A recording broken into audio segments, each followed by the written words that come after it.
Hey there. Dave Paulides, K&M Missing Project. Another copyrighted edition for our YouTube page. And we're on the South Fork of the Flathead.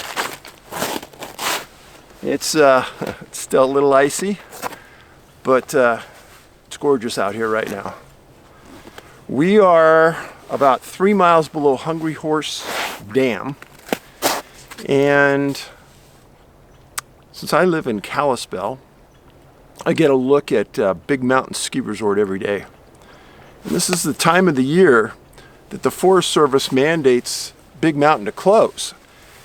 And there's really no physical reason why, because there's a lot of snow still on the trails and on the slopes up there. But coming around the 15th of March, every year they close it. Why?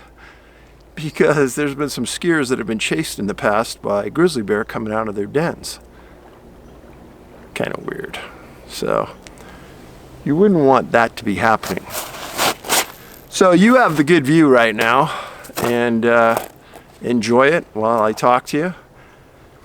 The water's not too high yet. They haven't allowed a lot of water out of the reservoir yet, but we're coming up to that time of the year, spring thaw, that's going to be rising quickly. I'm going to talk to you about a series of disappearances in the far northern Oregon area, right near Mount Hood. And if nobody's ever been to Mount Hood, you should go. It's quite a beautiful place. It's about 50 miles east of Portland, or about 50 miles east of the Pacific Ocean. It's around 11,240 feet in elevation, and it last erupted in January of 1866. It's considered potentially still an active volcano, and it's in the Cascades. There's a lodge on the side of the mountain that is just epically beautiful. One time my daughter and I stopped by there, and beautiful place. And it sits just south of the Columbia River, another gorgeous place to go. Really quiet here, and every once in a while you hear a bird or you hear some deer walking through the woods. It's a nice place right now because there aren't a lot of people out. That's probably the magic about March and April around Glacier National Park. That's probably the time that if you don't want to go deep into the park, it's the time to be here because there aren't a lot of visitors. Still pretty quiet. It's nice. So, first case I'm going to talk to you about, this is a big map that I made for you. And Mount Hood. This is the Columbia River up in here. Portland would be right here. And we're going to talk about a series of disappearances. First one, right on the side of the mountain. It involves a man named Kenneth Budlong, B-U-D-L-O-N-G, 45 years old. That's Kenneth. He's a Portland resident, and he was an executive at Nike, the tennis shoe company, and clothes and everything else. But on September 25th, 1995, he had already summited Mount Hood over 20 times. He was considered an expert mountaineer and very safety conscious. Well, he pitched his tent on the northwest side of the mountain at about 7,000 feet. Called his family, and he told them that he was going to climb an area called Cathedral Ridge. Not a really tough climb for him. For me, yeah, but for him, no. And they said it wasn't an expert level climb. Well, he started out and nobody ever heard from him. It snowed that night that he disappeared, and it snowed real hard for the next few days, dropping several feet of snow. Searchers came in and battled horrible weather. They found his tent, found his supplies that he'd used to stay in the tent that night, but it didn't appear that he'd come back. And the search was terminated. Now there have been thousands of people that have climbed Mount Hood since then, and Kenneth has never been found. Now I usually don't, again, Kenneth, I usually don't talk about climbers a lot because there's a lot of rationale behind why they would die, why they would fall, etc. Kenneth's case is different in my mind. He was an expert. And the fact that he hasn't been found in 25, 26 years is troubling to me. You hear that? It's cool. So I'm sure Kenneth's family has been in sorrow for a long time, and I feel for them. So that's the first disappearance. Now there's been many in and around Mount Hood, over the years. But before I go on, if you look back in my previous videos, I did another video here at this location several months ago, before winter. And as I was sitting here, something just gave me a sensation to look over my shoulder, and flying down the river was a bald eagle. Serene moment. I had several Native Americans tell me that I was blessed at that time. I need another blessing today. Next case involves a man named Gerren Kirk, K-I-R-K. Gerren was 31 years old.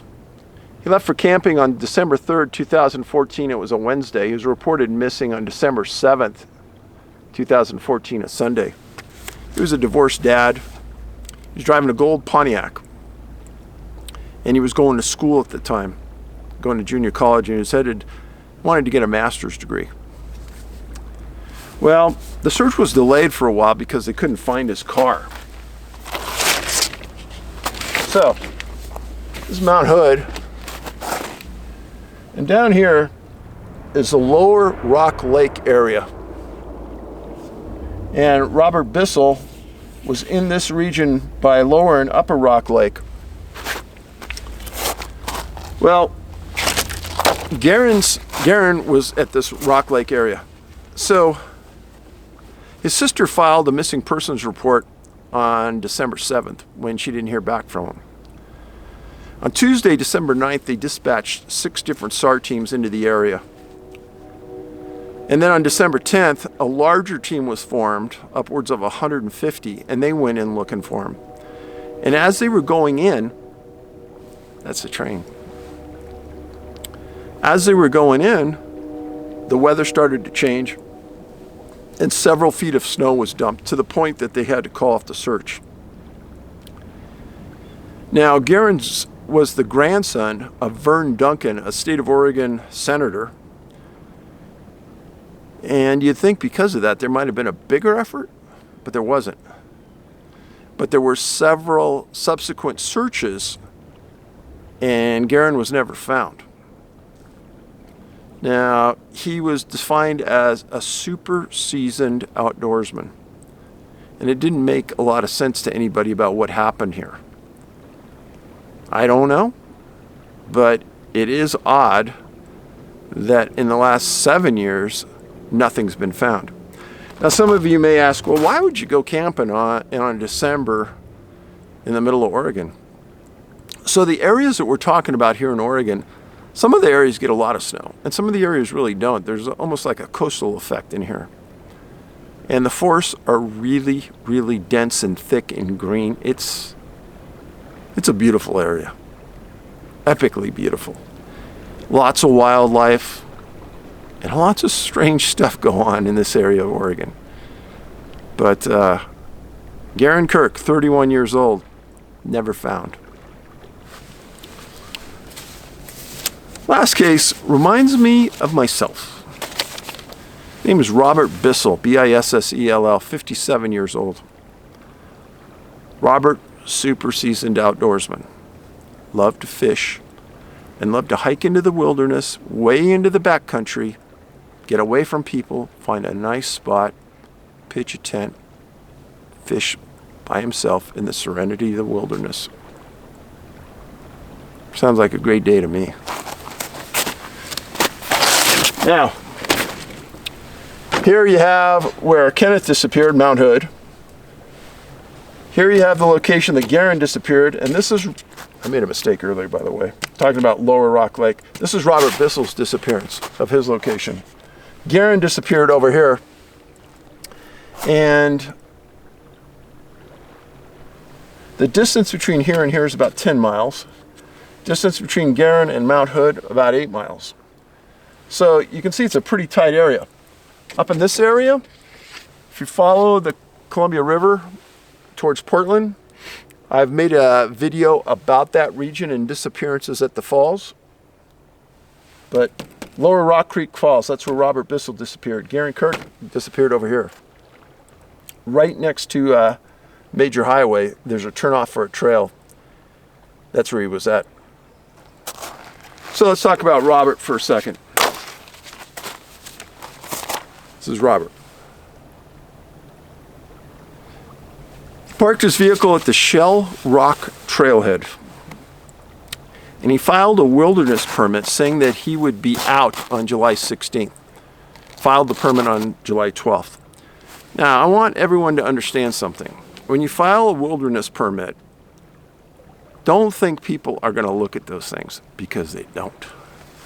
They're only designed to allow the Forest Service to understand the load factor in a wilderness area.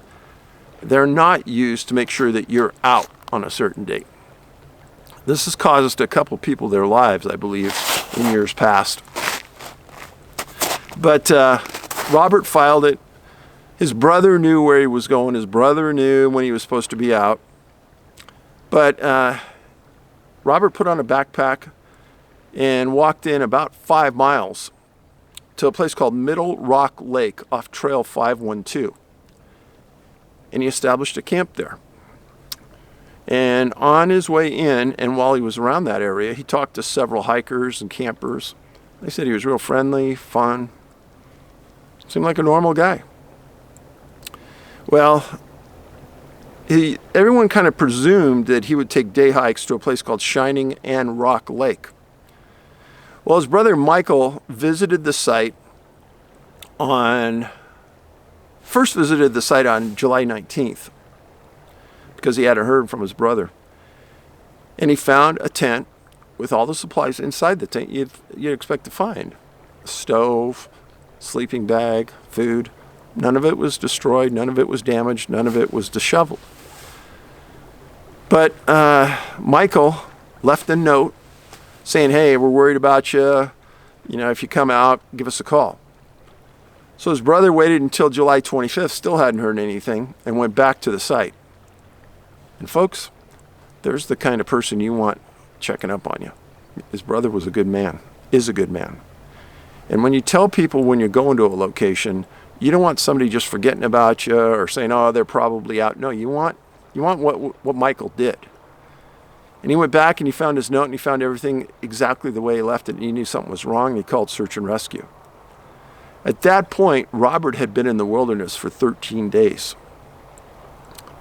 And all of these cases occurred in the Mount Hood National Forest. So hundreds of searchers converged on this location.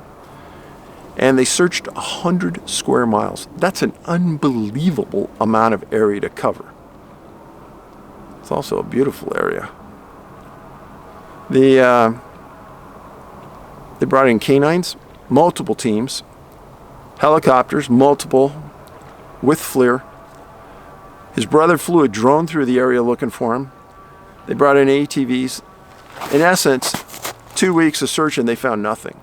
They came back multiple times, found nothing.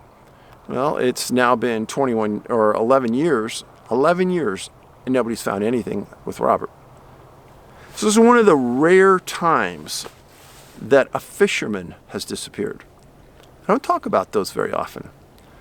And not sure why, but you usually don't. Now, the peculiar part of this story for me is if he was fishing on a big river, like the one behind me, now maybe you could fall in. If you didn't know how to swim, you'd drown. And maybe, you'd get stuck on a rock for months and they'd never recover a body. That wasn't the case. Robert was fishing a series of lakes, remote lakes. If you look on a map, there's a whole bunch of lakes in these areas, and it fits that region I've talked to you about where people disappear and they aren't found. Now, that Mount Hood National Forest, a lot of strange things over the years. Everything you can imagine, I have heard from people that they've seen in that area. Everything. And I don't need to say what they are, but it's a very strange place.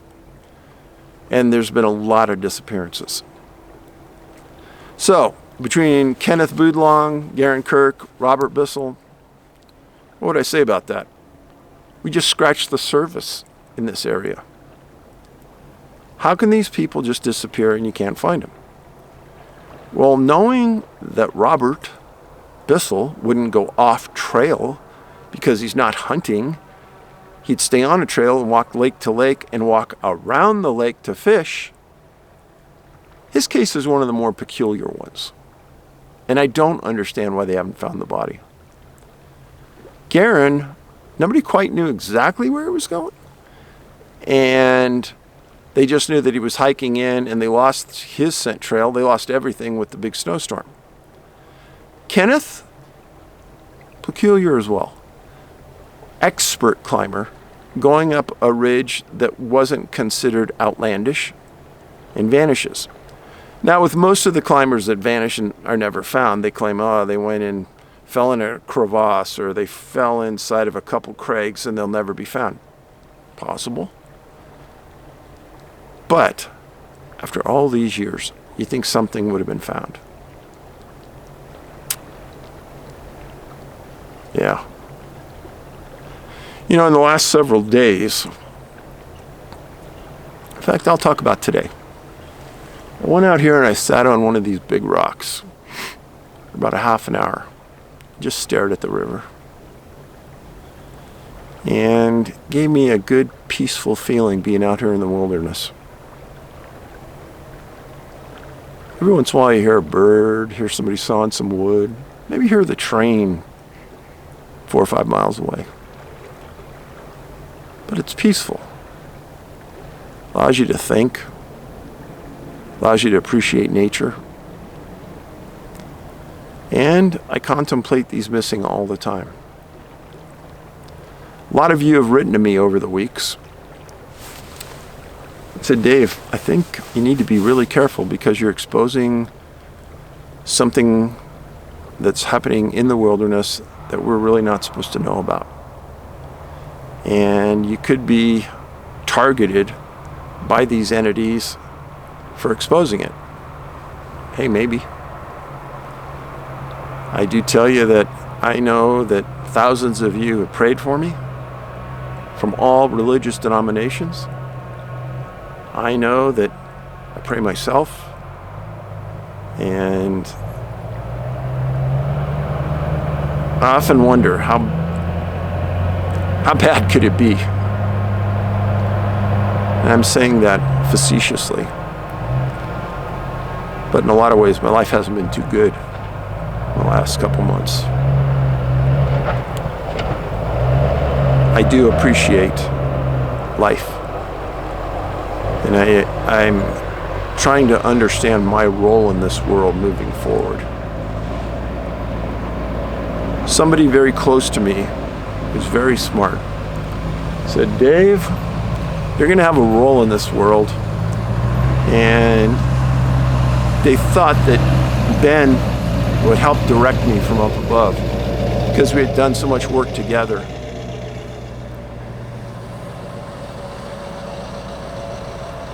And I've told Ben, hey, I'm here. I'm listening. Let me know. I'm paying attention. And it would help because sometimes I think I'm spinning my wheels. But too many of you have written in just the last several weeks saying that I've helped them a lot, that they're safer in the outdoors. Even when I talked about suicide, people said I saved their lives, so it makes me feel better. I'm grateful that I did something positive for someone out there. And for the Bissell, Kirk, and Budlong families, Hey, you're in my thoughts. You're in my prayers.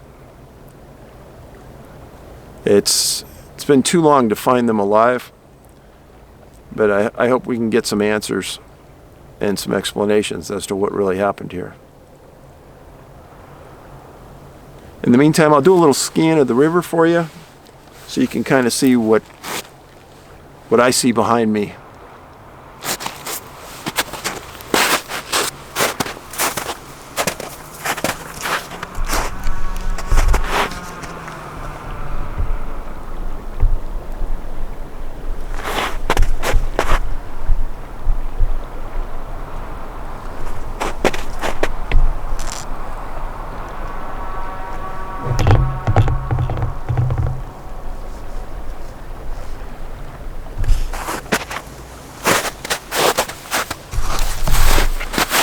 Well, that's kind of your quarter view of the river behind us. And I appreciate you watching. Be safe. Carry a personal locator beacon. If you know somebody that travels in the outdoors, get them one, please. And remember to give us a thumbs up. Spread this channel around. Let everyone see what we're doing and understand it. Have a great week.